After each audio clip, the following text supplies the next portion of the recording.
વિદ્યાલયોમાં ધોરણ 9માં અભ્યાસ કરીએ છીએ.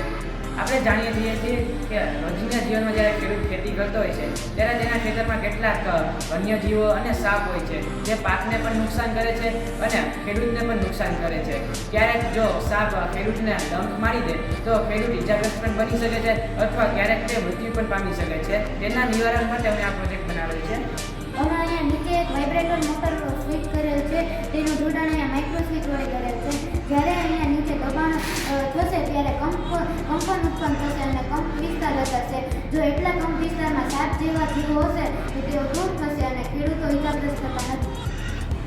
અમે અહીં એક સોલાર પ્લેટ લગાવેલ છે જે સૌર ઉર્જાનું વિદ્યુત ઉર્જામાં રૂપાંતર કરશે અને તે આ બેટરીને ચાર્જ કરશે.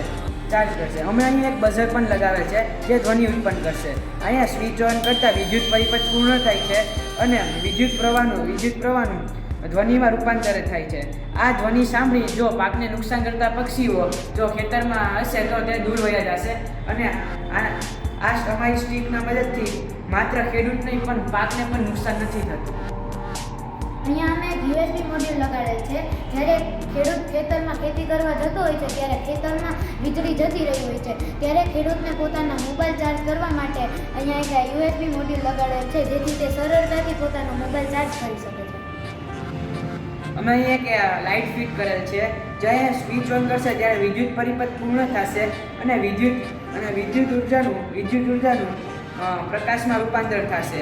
આ લાઇટનો યુઝ એ છે કે જ્યારે ખેડૂતને રાતે જવું હોય છે, અચાનક કોઈ કામ આવી જાય છે તો આ લાઇટના મદદથી તે ખેતરમાં અંધારામાં પણ કામ કરી શકે છે અને તે ખેતરેથી પાછો ઘરે આવતો હોય છે ત્યારે તેના સામેથી અંધારું હોય છે ત્યારે સામેથી વાહન આવતા હોય છે. જે વાહન ચાલકને ખબર ન હોવાથી તે એક્સિડન્ટ પર બને છે.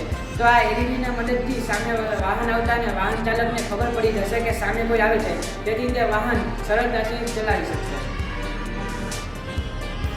અહીંયા અમે એક હેન્ડલ એવી રીતે બનાવ્યું છે કે ખેડૂત તેમાં તેની થોડીક જરૂરી દવાઓ અથવા જરૂરી વસ્તુઓ રાખી શકે છે.